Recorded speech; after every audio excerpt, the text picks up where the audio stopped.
नमस्कार and welcome you all to DRX mentor. मैं हूं डॉक्टर जैन। और रिसेंटली रेलवे रिक्रूटमेंट बोर्ड की तरफ से आरआरबी 2024 पैरामेडिकल का डिटेल नोटिफिकेशन जारी कर दिया गया है। जब से ये नोटिफिकेशन आया हुआ है तब से एक मेजर क्वेश्चन है जो कि फ्रेशर्स हैं और जिनका अभी तक रजिस्ट्रेशन पीसीआई में नहीं हुआ है, रजिस्ट्रेशन नंबर नहीं आया हुआ है, तो उनके माइंड में ये क्वेश्चन आ रहा है।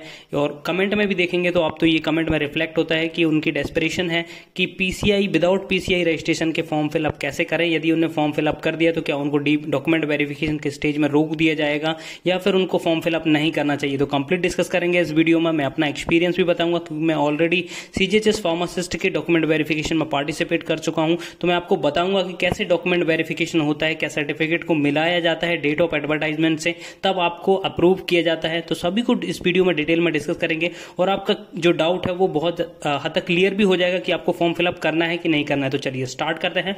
बट उससे पहले यदि आपने चैनल को सब्सक्राइब नहीं किया तो चैनल को सब्सक्राइब कर लीजिए सो दैट आपको फार्मेसी से रिलेटेड जितनी भी इंपॉर्टेंट अपडेट है वो मिलती रहेगी।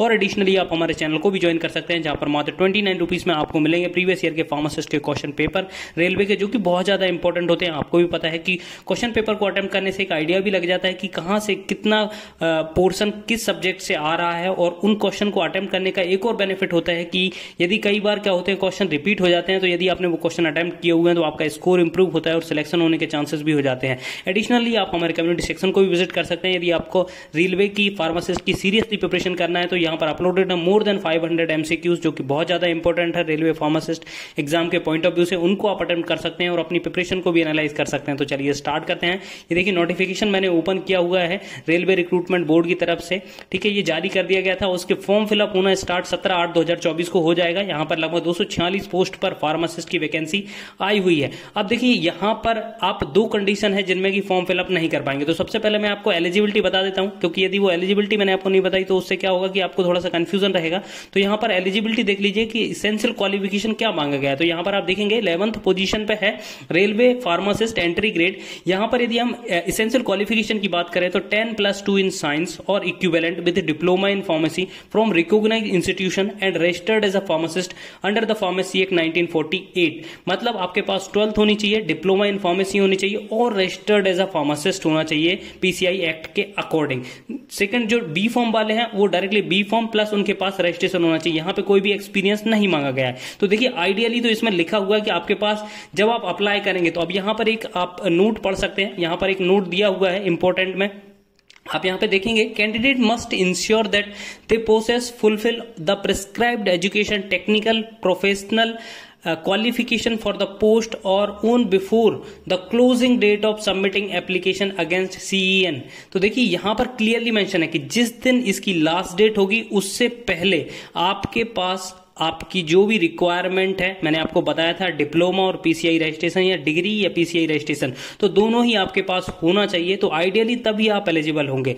देखिए दूसरी कंडीशन और तब ये होगी कि यदि जब आप फॉर्म फिलअप करने जाएंगे और वहां पर रजिस्ट्रेशन नंबर फिल करने का ऑप्शन होगा तो उस कंडीशन में तो आप फॉर्म फिलअप नहीं कर पाएंगे। मान लीजिए यदि रेलवे ने रिलैक्स कर दिया कि रजिस्ट्रेशन नंबर डालने का ऑप्शन नहीं रहा, तब तो आप इसका फॉर्म फिलअप मैं सजेस्ट करूंगा कि आप जरूर करिएगा। क्योंकि देखिए क्या होता है कि आप जब डॉक्यूमेंट लकीली यदि आपका क्वालिफाई हो जाता है रेलवे फार्मासिस्ट का और आपको डॉक्यूमेंट वेरिफिकेशन के लिए बुलाया जाता है, तो डॉक्यूमेंट वेरिफिकेशन में यदि लकीली कोई ऐसा व्यक्ति बैठता है जो आपके जो रजिस्ट्रेशन सर्टिफिकेट है उसमें वो डेट को नहीं चेक करता, बस जस्ट ये देख लेता है कि हाँ रजिस्ट्रेशन सर्टिफिकेट है इनके पास और ये वैलिड है, मतलब वो एक्सपायर नहीं है, बस इतना ही देखता है। क्योंकि मैं जब रेलवे फार्मासिस्ट सीजीएचएस फार्मासिस्ट के डॉक्यूमेंट वेरिफिकेशन में गया था तो मैंने वहां पे ऑब्जर्व किया क्लोजली कि जो मेरे एजुकेशन क्वालिफिकेशन थी, जैसे कि मेरी 10th की मार्कशीट हो गई, 12th की मार्कशीट हो गई, बी फॉर्म की मार्कशीट हो गई, तो उनको तो उनने बहुत क्लोजली बहुत अच्छे से ऑब्जर्व किया।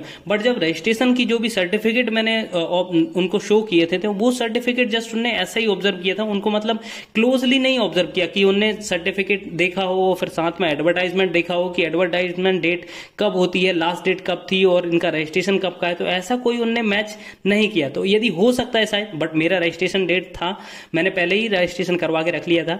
बट यदि आपके पास नहीं है तो आपको फॉर्म फिलअप जरूर करना चाहिए। हो सकता है लकीली कि आपका रजिस्ट्रेशन जो डेट है वो शायद वो चेक ना करे और आपका वहां पर सिलेक्शन हो जाए। ठीक है। नेक्स्ट, यदि आपका मान लीजिए कि सिलेक्शन नहीं होता है, ठीक है, या फिर आपको क्या आपका सिलेक्शन हो जाता है और डॉक्यूमेंट वेरिफिकेशन से आपको रिजेक्ट कर देते हैं कि आपको डॉक्यूमेंट वेरिफिकेशन में नहीं अलाउ किया जाएगा, तो आपकी एक्चुअली एक प्रिपरेशन तो बहुत अच्छी खासी हो जाएगी। तो जरूरी नहीं है कि आप रेलवे फार्मासिस्ट में ही हो, अपकमिंग जो भी फार्मासिस्ट होगी, जैसे कि ESIC फार्मासिस्ट होगा या फिर आपका एम्स फार्मासिस्ट होगा, BSF होगा, ITBP होगा, और तमाम जो वैकेंसीज आती रहती है, SBI फार्मासिस्ट की वैकेंसी आती रहती है, तो हो सकता है कि आपने यदि वो प्रिपरेशन करी है तो वो आपकी बेस्ट तो नहीं जाएगी, वो उस प्रिपरेशन की बेसिस पे आप कोई दूसरा एग्जाम क्वालिफाई कर ले, या फिर जो भी बी फॉर्म वाले हैं उनके लिए एक अच्छी अपॉर्चुनिटी मिल जाए कि वो ड्रग इंस्पेक्टर वगैरह क्वालिफाई कर ले।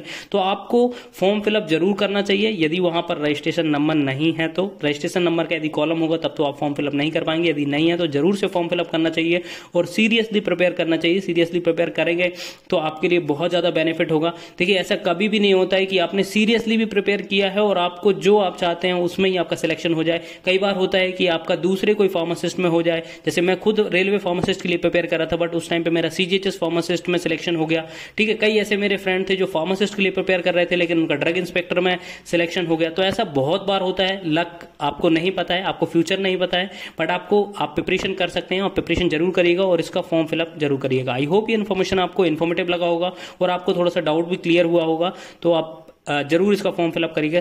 आई होप ये इन्फॉर्मेशन आपको अच्छी लगी होगी। अच्छी लगी तो प्लीज चैनल को सब्सक्राइब करिए, वीडियो को लाइक करिए, शेयर करिए एंड कमेंट करिए। थैंक यू, नमस्कार एंड वेलकम।